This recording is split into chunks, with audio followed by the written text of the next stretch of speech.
আসসালামু আলাইকুম। Shimul memorial north south school and কলেজের দশম শ্রেণীর পদার্থ বিজ্ঞান ক্লাসে সবাইকে স্বাগত। আমি পারভিন হোসেন, সহকারী শিক্ষক পদার্থ বিজ্ঞান।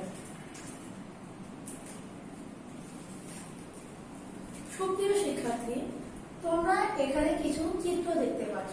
চিত্রগুলো ভালো করে লক্ষ্য করবে। এখানে কিছু স্থির চিত্র এবং কিছু গতিশীল চিত্র দেখা যাচ্ছে। এই চিত্রগুলো দেখে আমরা কি বুঝতে পারছি? হ্যাঁ, তোমরা এতক্ষণে নিশ্চয় বুঝে গেছো আমি তোমাদেরকে গতি অধ্যায়টা পড়াবো আজকে। এবার আসো আমরা জেনে নিই আজকের অধ্যায় আলোচ্য বিষয় থেকে আমরা কি কি শিখন ফল পাবো। প্রথমে যেটা আমরা পাবো, স্থিতি ও গতি কি তা তোমরা জানতে পারবে, বিভিন্ন প্রকার গতি ব্যাখ্যা করতে পারবে, সরণ, দ্রুতি, বেগ, ত্বরণ সম্পর্কে বলতে পারবে, গতি সম্পর্কিত রাশির মধ্যে যে সম্পর্ক আছে সেটা বুঝতে পারবে এবং সর্বশেষে গতির সমীকরণ প্রতিপাদন করতে পারবে। আজকে আলোচ্য বিষয়ের মধ্যে কি কি আছে সেটা আমরা জেনে নিই।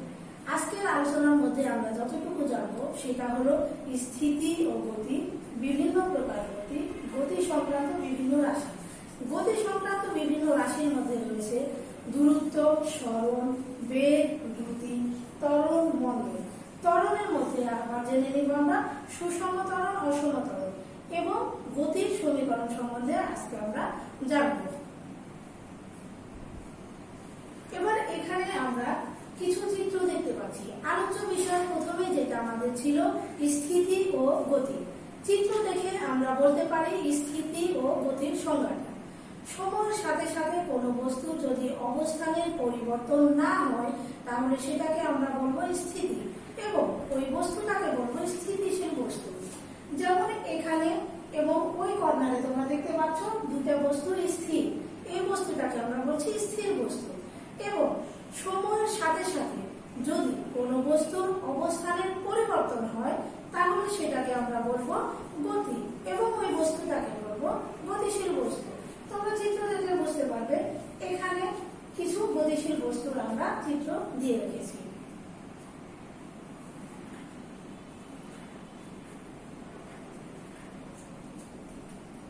এবার আমরা আসি বিভিন্ন প্রকার গতি।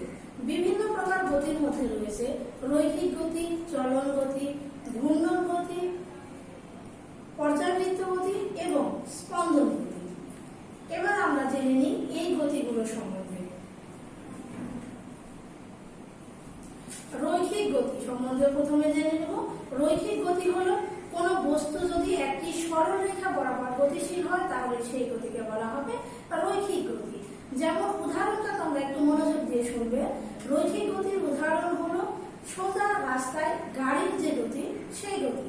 তোমরা এখানে দেখতে পাবে আমি রাস্তায় চলন্ত একটা গাড়ির চিত্র দিয়ে রেখেছি, এটা হলো রৈখিক গতির উদাহরণ। এবার আমরা আসি ঘূর্ণন গতি। ঘূর্ণন গতিটা কি? যখন কোনো বস্তু একটা নির্দিষ্ট বিন্দু বা রেখাকে কেন্দ্র করে সমান দূরত্ব বজায় রেখে তার চারপাশে ওই বিন্দুটাকে কেন্দ্র করে ঘুরবে তাহলে সেই গতিটাকে বলা হবে ঘূর্ণন গতি। ঘূর্ণন গতির উদাহরণ হচ্ছে আমরা ফ্যানের গতি এবং ঘড়ির যে গতি অর্থাৎ ঘড়ির কাঁটার যে গতি, এই গতিগুলোকে বলা হবে ঘূর্ণন গতি। এবার আমরা আসি চলন গতি। যে কোনো গতিশীল বস্তুর গতিটাকে বলা হয় চলন গতি। এছাড়া আমরা বলতে পারি যে কোনো বস্তু যদি এমন ভাবে চলতে থাকে যে তার সকল বস্তুকণা একসাথে একই দিকে দূরত্ব অতিক্রম করে তাহলে সেটাকে বলা হবে চলন গতি। তোমরা একটু লক্ষ্য করো, এখানে আমি একটা লাল বল দিয়ে রেখেছি, এটা আমরা চলন গতির উদাহরণ হিসেবে দেখতে পারি। এই যে যখন বলটা তার স্থান পরিবর্তন করলো তখন বলের মধ্যে যতগুলো কণা ছিল সবগুলো কণা একসাথে জায়গা পরিবর্তন করেছে, এটা হলো চলন গতির উদাহরণ। এবার আমরা জানবো পর্যাবৃত্ত গতি এবং স্পন্দন গতি। পর্যাবৃত্ত গতিটা কি? পর্যাবৃত্ত গতিটা হলো কোন গতিশীল বস্তু কণার গতি যদি এমন হয় যে এর গতি নির্দিষ্ট বিন্দুকে কেন্দ্র করে নির্দিষ্ট সময় পর পর একই দিক থেকে পরিভ্রমণ করবে বা একই দিক থেকে অতিক্রম করবে তাহলে তার গতিকে আমরা বলতে পারি পর্যাবৃত্ত গতি। যেমন সৌরজগতের চিত্র দিয়েছি আমি ওখানে। সৌরজগতের সূর্যকে কেন্দ্র করে তার চারপাশে যে গ্রহগুলোর গতি, সেই গতিকে বলা হবে পর্যায়বৃত্ত গতি। এরপরে আমরা জানবো স্পন্দন গতি। স্পন্দন গতিটা হলো পর্যায়কালের অর্ধেক সময় কোনো বস্তুকণা যে দূরত্ব অতিক্রম করবে, বাকি অর্ধেক সময় সে আবার বিপরীত দিকে ফিরে আসবে, সেটাকে বলা হচ্ছে স্পন্দন গতি। স্পন্দন গতির উদাহরণ হলো স্প্রিং এর গতি এবং সরল দোলকের গতি। স্পন্দন গতির আরেকটা সহজ এবং ভালো উদাহরণ হলো দোলনার গতি। তোমরা সবাই দোলনা দেখে থাকবে এবং কম বেশি সবাই দোলনায় চড়েছো। দোলনায় যখন আমরা উঠে দোল দিই তখন একটা জিনিস লক্ষ্য করবে, দোলনাটা সামনে যতখানি যায় নির্দিষ্ট সময় পর ঠিক ততখানি পেছনে ফিরে আসে। এই গতিটাকে বলা হয় স্পন্দন গতি।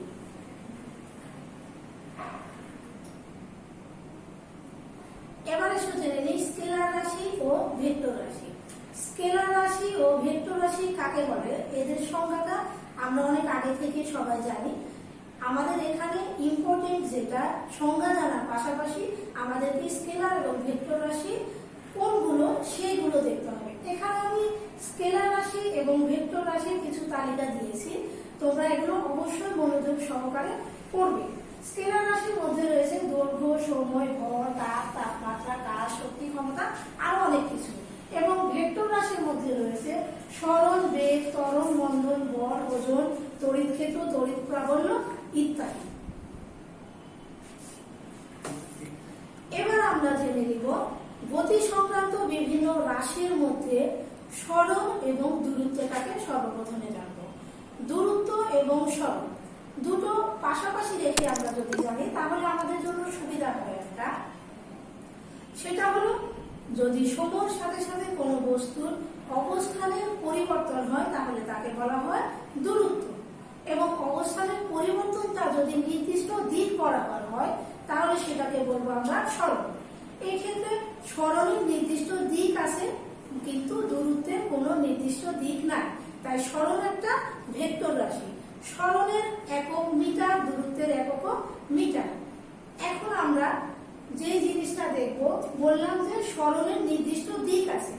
তোমরা স্লাইডটা দেখলে ভালো বুঝতে পারবে যে দেখো একটা বস্তু এ থেকে বি তে যখন গেল 20 মিটার দূরত্ব অতিক্রম করলো এবং এটা নির্দিষ্ট দিক বরাবর গেছে, এই জন্য সরণ হলো ভেক্টর রাশি।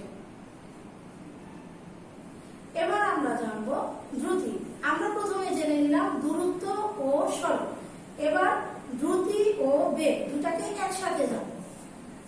দ্রুতি হলো স্কেলার রাশি। কেন? দ্রুতি নির্দিষ্ট কোনো দিক নাই। আমরা দ্রুতির সংজ্ঞাটাতে জানবো যে অবস্থান পরিবর্তনের যে হার সেটা হলো দ্রুতি, এই জন্য দ্রুতি হলো স্কেলার রাশি। দ্রুতির একক মিটার পার সেকেন্ড। এবার আমরা দেখব বেগ। বেগ হলো সরণের হারকে বেগ বলে।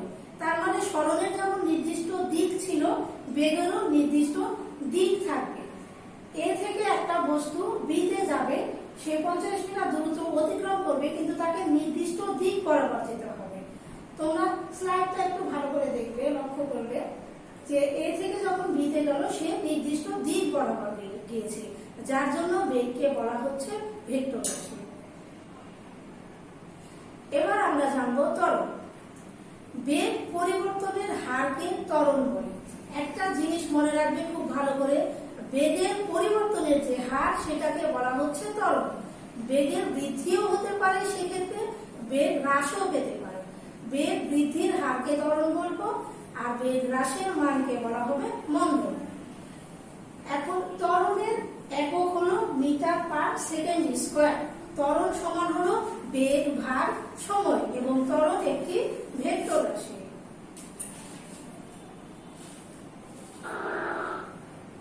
এবার আমরা যেটা জানবো সেটা হলো ত্বরণের মাত্রা। আমি একটু আগেই তোমাদেরকে বলে দিয়েছি যে ত্বরণ এ, ত্বরণ সমান হলো বেগের পরিবর্তন ভাগ সময়। এখন বেগের পরিবর্তন মানে বেগের মাত্রা আর ত্বরণের মাত্রার সাথে আমরা ত্বরণের মাত্রাটা বের করবো। প্রথমে দেখো বেগের পরিবর্তন মানে বেগ, বেগ ভাগ সময় হলো ত্বরণ। এখন বেগ আমি লাল কালি দিয়ে এই জন্য চিহ্নিত বেগ সমান আমরা আবার পাবো সরণ ভাগ সময়, এবং এই সময়টা এখানে আছে, তাহলে ত্বরণের মাত্রা আমাদের যেটা দাঁড়াবে সেটা হলো সরণ ভাগ সময় স্কয়ার। এখন সরণ হলো এর এবং সময় হলো টি, তাহলে ত্বরণের মাত্রা আমরা যেটা পাবো এর পার টি স্কয়ার। পদার্থবিজ্ঞানে এস, ভি, টি, ইউ এবং এ এই অক্ষরগুলো প্রচলিত অর্থ আছে, সেই অর্থটা কি আমরা সেটা জেনে নেব। এস হলো সরণ, ভি হলো শেষ বেগ, টি সময়, ইউ আদি বেগ এবং এ হলো ত্বরণ। এই রাশিগুলো দিয়ে এক যে সমীকরণগুলো পাওয়া যায় সেই গঠিত সমীকরণটাকে বলা হচ্ছে গতির সমীকরণ। এবার আমরা দেখব গতির সমীকরণ কয়টি। গতির মূল সমীকরণ হলো চারটি। গতির মূল সমীকরণ এই চারটি। প্রথম সমীকরণ হলো ভি সমান ইউ প্লাস এটি, এস সমান U T plus half A T square, V square সমান ইউ স্কয়ার প্লাস 2as, এবং 4 নম্বর সমীকরণটা হলো এস সমান U plus V by 2 into T. এই চারটাকে গতির মূল সমীকরণ বলা হয়, কারণ এই সমীকরণগুলো প্রত্যেকটা রাশি যদি যে কোনো 3টা রাশি জানা থাকে বাকি সবগুলো রাশি বের করা যায়। এবার আমরা যেটা দেখবো সেটা হলো গতির সমীকরণ প্রতিপাদন। আসো আমরা গতির সমীকরণের প্রথম সমীকরণটা কিভাবে প্রতিপাদন করব সেটা জেনে নিই। যদি ইউ আদিবেগ নিয়ে এ সুষম ত্বরণে কোনো বস্তু টি সময় পরে ভি বেগ প্রাপ্ত হয়, তাহলে টি সময়ে বেগের পরিবর্তন হবে ভি মাইনাস ইউ, অতএব একক সময়ে বেগের পরিবর্তনটা হবে ভি মাইনাস ইউ ভাগ টি। তাহলে আমরা জানি যে একক সময়ে বেগের যে পরিবর্তন সেটাকে বলা হয় ত্বরণ। তাহলে ত্বরণ এ সমান ভি মাইনাস ইউ ভাগ টি। যদি এখন আমরা ভি মাইনাস ইউ কে এক পাশে রেখে টি দিয়ে আড়াআড়ি গুণ করে নিই, তাহলে এই পাশে এটি চলে আসবে। এখন আমরা এখান থেকে ভি এর মানটাকে বের করতে পারবো, তাহলে ভি সমান ইউ প্লাস এটি। এখান থেকে আমাদের গতির প্রথম সমীকরণটা প্রতিপাদন আমরা শিখে গেলাম।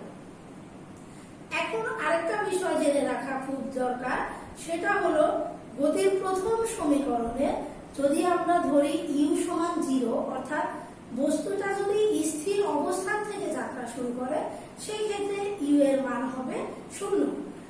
এখন ভি সমান ইউ এর জায়গায় যদি শূন্যটা বসাই আমরা, তাহলে দেখো থাকবে শুধু ভি সমান এটি। আমরা আগেই বলেছি এই সমীকরণগুলোর জন্য ত্বরণ সবসময় সুষম, অর্থাৎ ত্বরণের মানটা হবে ধ্রুবক। তাহলে ভি সমানুপাতিক টি। এটা থেকে বোঝা যায় যে স্থির অবস্থান থেকে সুষম ত্বরণে গতিশীল নির্দিষ্ট সময়ে বস্তু প্রাপ্ত বেগ হবে সময়ের সমানুপাতিক, অর্থাৎ সময় যত বাড়বে বেগ তত বাড়তে থাকবে। এবার আমরা আসি দ্বিতীয় সমীকরণটা প্রতিপাদন। আমাদের দ্বিতীয় সমীকরণটা ছিল এস সমান ইউটি প্লাস হাফ এ টি স্কয়ার। একইভাবে প্রথম সমীকরণ যেভাবে প্রতিপাদন করেছি সম্পূর্ণ প্রথম সমীকরণ পর্যন্ত আমরা চলে আসব।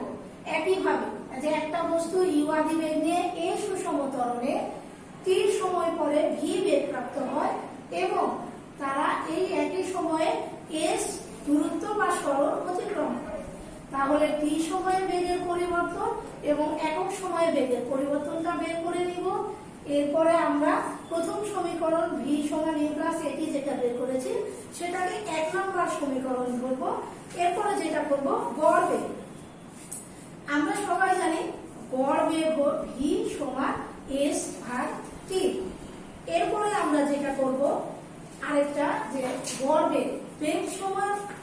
বেগ সমান আমরা যেটা জানি আদি বেগ এবং শেষ বেগের সমষ্টিকে 2 দিয়ে ভাগ করলে আমরা গড় বেগ পাবো। এখন আমরা আগে 1 নম্বর সমীকরণ পেয়েছি, 2 নম্বর সমীকরণ পেয়েছি, এবার 3 নম্বর সমীকরণটা পেয়েছি। এখন 2 নম্বর এবং 3 নম্বর সমীকরণ, 2 নম্বর সমীকরণে আমাদের ছিল যে ভি সমান এস ভাগ টি। এই 2 আর 3 নম্বর সমীকরণ একত্রিত করলে আমরা পাবো এস ভাগ টি সমান ইউ প্লাস ভি বাই 2। এখন সমীকরণে আমাদের ভি এর যে জায়গাটা ছিল সেখানে যদি আমরা ভি এর মানটা বসাই, ইউ এর মানটা যদি বসাই 1 নম্বর সমীকরণে, তাহলে এখানে তোমরা দেখতে পাবে U plus A plus A into T, সেক্ষেত্রে 2u প্লাস এ টি।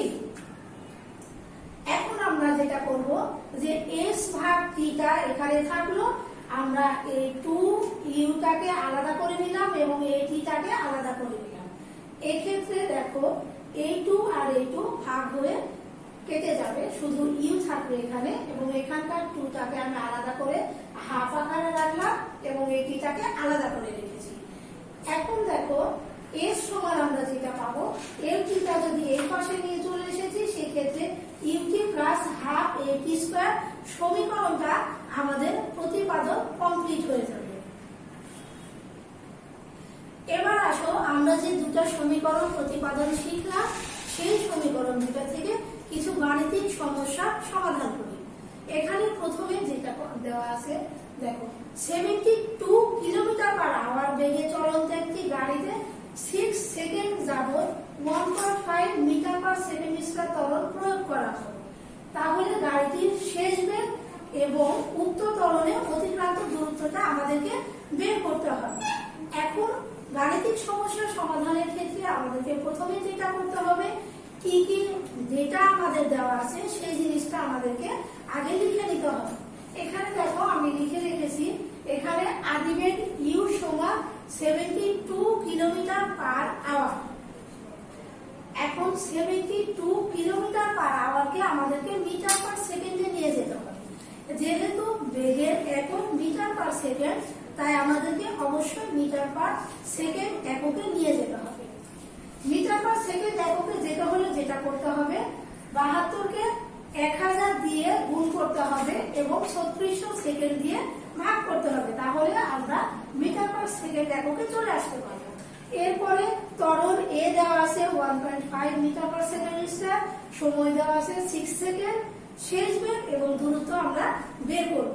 শেষ বেগ বের করার জন্য প্রথমে আমরা যে সূত্রটা ব্যবহার করব সেটা হলো v সমান u প্লাস এটি। কেননা এখানে দেখো সব মানগুলো আমরা পেয়ে গেছি, তাই এখান থেকে v এর মানটা বের করা আমাদের জন্য খুবই সহজ হয়ে যাবে। এরপরে আমরা দূরত্ব বের করব। দূরত্ব s বের করতে হলে আমাদেরকে সূত্রটা যেটা ব্যবহার করতে হবে সেটা হলো s সমান ut plus half a T square. এখান থেকে আমরা s বের করে নিব। শিক্ষার্থী বন্ধুরা, তোমরা একই রকম ভাবে এই ধরনের যে গাণিতিক সমস্যাগুলো আছে সেটা তোমরা বাসায় প্র্যাকটিস করবে। এরপরে আজকে আমরা যে আলোচনাটা করলাম ক্লাসে, সেই আলোচনা থেকে কি কি মূল্যায়ন হতে পারে সেই ধরনের কিছু প্রশ্ন আমি এখানে দিয়ে রেখেছি। মূল্যায়নের প্রথম প্রশ্নটা হলো দূরত্ব ও সরণ কাকে বলে। আমি অলরেডি দূরত্ব ও সরণ সম্বন্ধে তোমাদেরকে বলেছি, তোমরা একটু মিলিয়ে নাও। দূরত্ব ও সরণ, বস্তুর অবস্থানের পরিবর্তনকে দূরত্ব বলে এবং নির্দিষ্ট দিকে বস্তুর অবস্থানের পরিবর্তনকে সরণ বলে।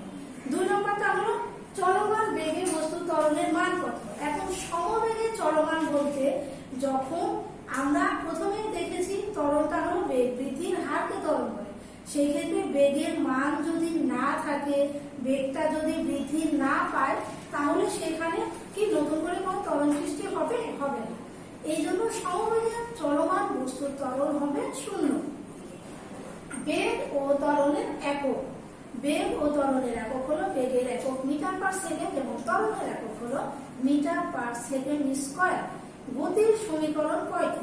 হ্যাঁ, একটু আগেই আমরা আলোচনা করলাম, এতক্ষণে তোমরা নিশ্চয়ই সবাই পেয়ে গেছো। গতির সমীকরণ 4টি।